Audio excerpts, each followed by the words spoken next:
Hi everyone, I am Alexis. Welcome to my channel where I dig into viral content to share my personal takes.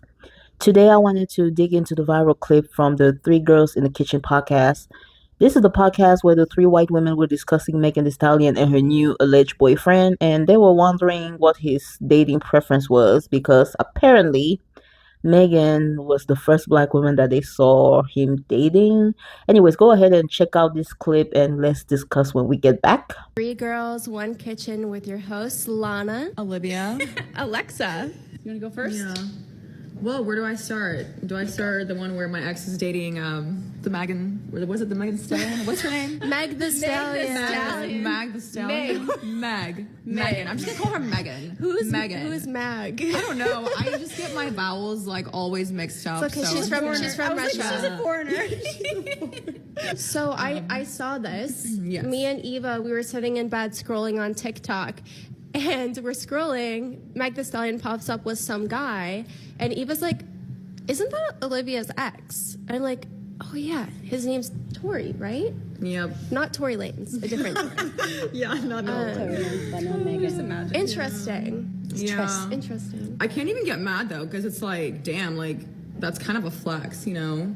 Like Yeah. I can't even be mad at that at all because like Welcome back. I just wonder what his type is because you guys dated, then he was talking to other girls when he was talking to you, and like they all look very like similar. Like you we all looked, guys. yeah. So I'm just curious what his type is. What I've learned in my 29 years, men don't have a type. They like whatever they like. It could be a wide range. Like, I truthfully don't know a man that is specifically like on point with one exact type, to be fair. Honestly, anything goes for some. Yeah, I mean, I don't even have an exact type, you know? Mine's definitely not physical. It's a mental type. Yeah, it's like your aura kind of vibe. I feel like the last few guys that I've like gone on dates with have definitely like when they ask me like what is my type and then I ask them, they always say, oh, just pretty girls. Like I just like pretty girls. That's what they say. Yeah, I'm not even kidding. I've literally gone on 3 dates and all 3 of those men all said the same thing. They said, I just like a pretty girl. I mean, at least they're being honest. Yeah, shallow but honest. Yeah. First of all, I want to point out the fact that sometimes people within white society or the white community will redefine things to put themselves in a positive light. So they would take something that might be offensive or might not really make them look the best and redefine those things into something more palatable, something more acceptable to just to make them look like they're better than what they actually are.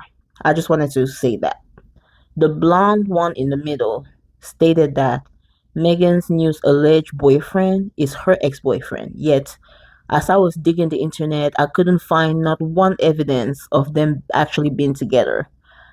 To me, it really just seemed like she's a booty call, or she was a booty call, but she's trying to make it seem like she was a girlfriend. Basically, something better than a booty call. She's trying to redefine the whole entire situation. That's what it seemed like to me, especially considering the fact that they mentioned that he was cheating on her the whole time with other women. I mean, to be fair, cheating means that they were claiming each other, but again, to me, it doesn't seem like they were ever really together. It seemed like he was just out here doing his own thing. And I believe men will just tell you anything to knock your walls down, which is why I don't really listen to them. I only pay attention to their actions and how they move.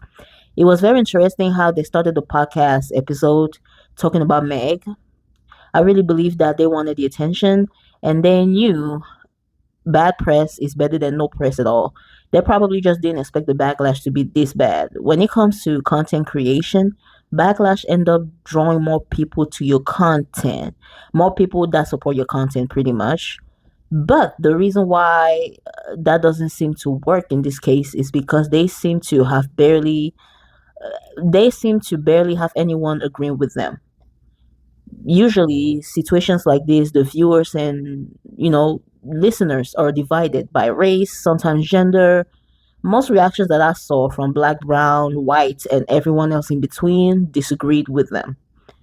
Both men and women and queer people who reacted to their video disagree with them. I'm sure there were people who didn't have a problem with what they did or what they said, but those people will not openly admit to it because they themselves do not want to face the backlash. There really was no point of them bringing this up. There really wasn't. No one was ever going to find a correlation between them and Megan Thee Stallion. I don't even think anyone would care enough to go look. So I definitely think she was delusional. From my personal opinion, I don't think there was ever an actual relationship for them to be exes. I think she was invested. She was in a relationship, but I don't think he was. But her superiority complex will never let her face that reality. Next, a lot of other content creators reacted to this. And I was a little surprised by some of the reactions that I heard, specifically the responses that were questioning why black women were making this their fight. I heard the content creator Creasy. She's a content creator who talks about black women, specifically dark skinned black women. So Chrissy was saying that Meg was not a dark skinned black woman.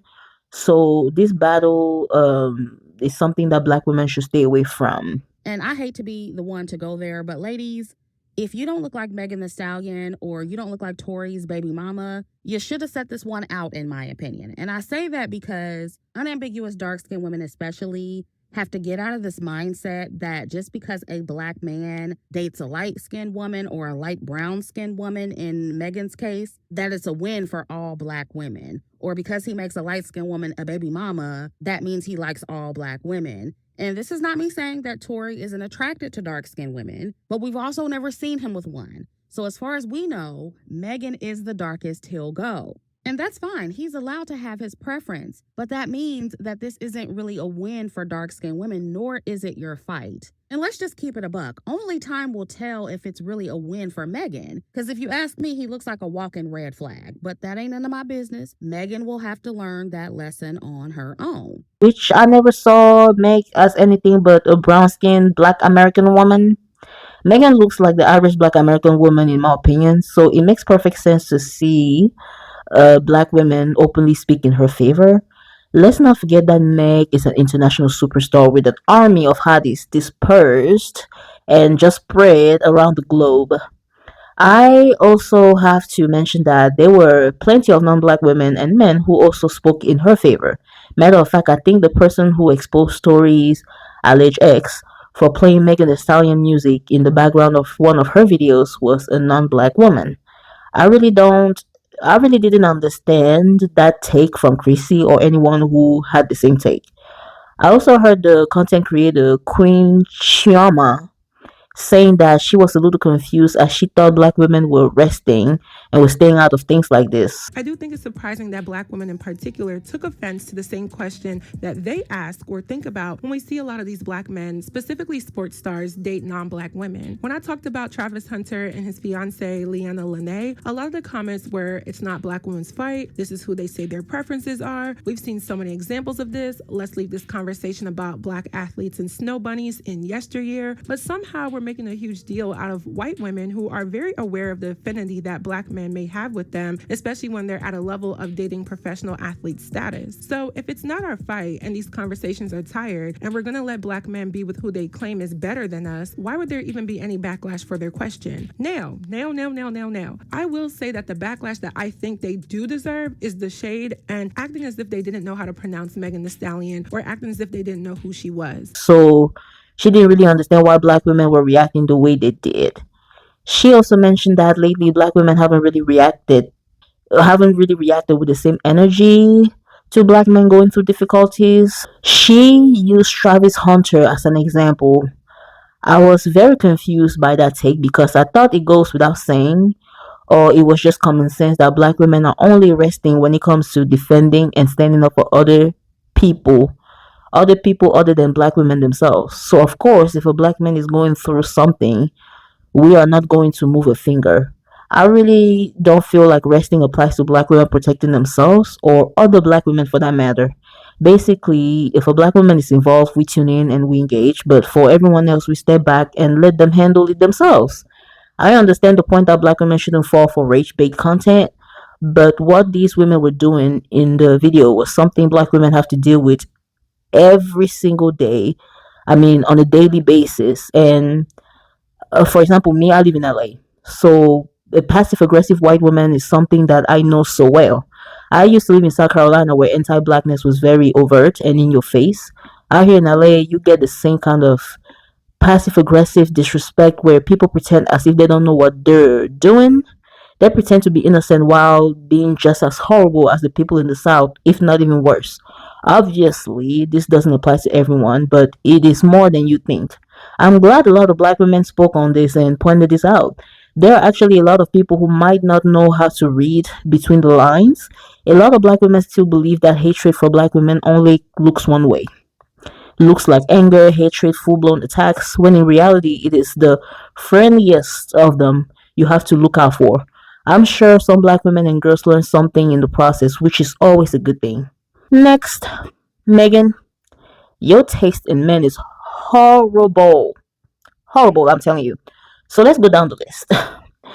I remember her opening up in a video, opening up about a relationship that she had when she was 19 back in 2015, where she ended up in jail because she got into a physical altercation with one of her exes, and the cops came.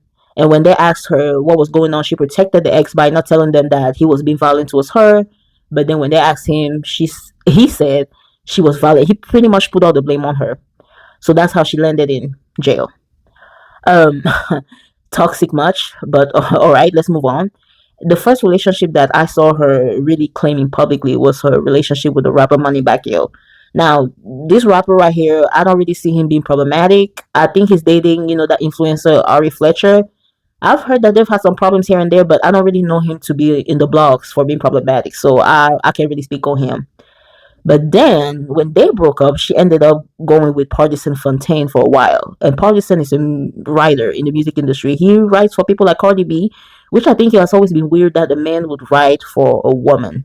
And she's not like a unisex type of like artist where her music can be relatable to both men and women. Like, she sings like, she puts, it's like someone like Cardi B, her lyrics are very, I mean, if you listen to Cardi B, you know what her lyrics are, and I think it's very interesting that there's a man behind it. I don't know. So when that relationship with Partisan ended, she was linked to Tory Lanez, and we all know how that ended. And then when the whole thing with Tory Lanez was going down, her ex came, like she broke up with her ex during that time, Partisan, and he came out with a song where he was putting her on blast for hooking up with her producer. I think around that time when things were slowing down, she was even spotted with the football player, Romelu Lukaku, and now she's linked to this basketball player, Torrey Craig. Okay, Megan, it ain't it. Okay, it is not it at all.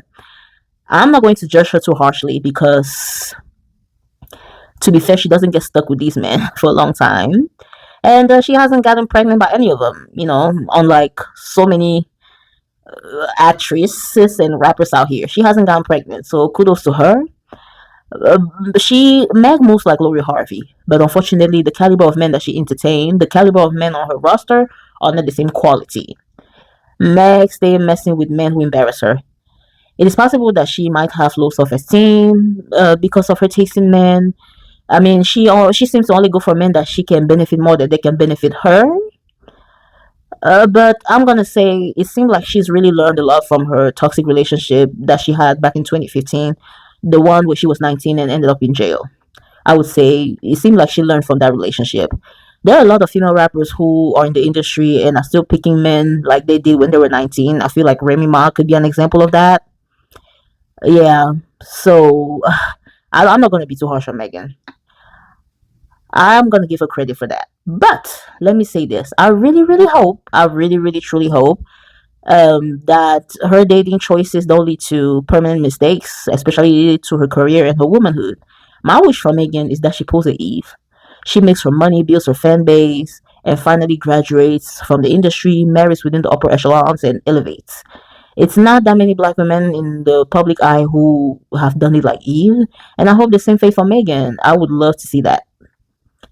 Next, I just have to say, having to use a man as an indicative of your racial superiority makes you a loser.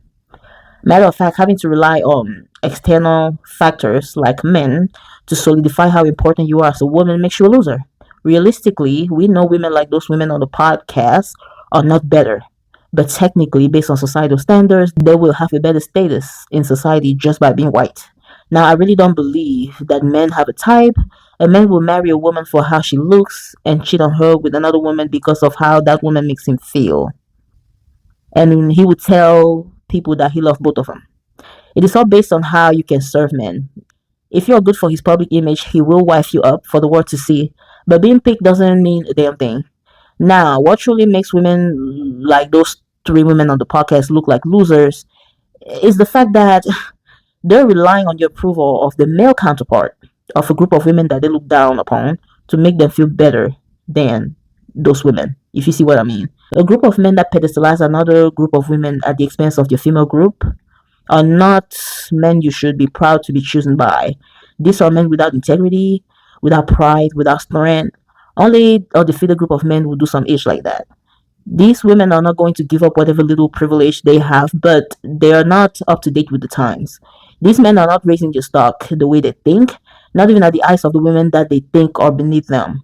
As we grow into a society that tries to bring in more equality, we will see more and more people lean on whatever privilege they have. Like, for example, male privilege because some men feel like gender equality or for women getting too much power. Pretty privilege as we shift more and more towards embracing unconventional kinds of beauty. Or, like in this case, white privilege, where in a world where white women seem to lose privileges, the only thing that gives them a semblance of privilege is to feel like black women cannot have the same things that they have access to the same environments or men that they have access to, if you see what I mean. Any black woman who they believe is a threat to your privilege will be taken down a notch, or at least they would try to. This is another reason why I think it was a good idea that black women spoke on this and did not let it slide. All I'm gonna say is please be careful. These online conversations will start affecting us in real life, especially with the political climate that we're in right now. The level of entitlement from these kinds of women is not to be taken lightly. So please be careful, okay? And this marks the end of my video. Thank you all for you who clicked and stayed this far into the video. Again, my name is Alexis, and I will catch you in the next video.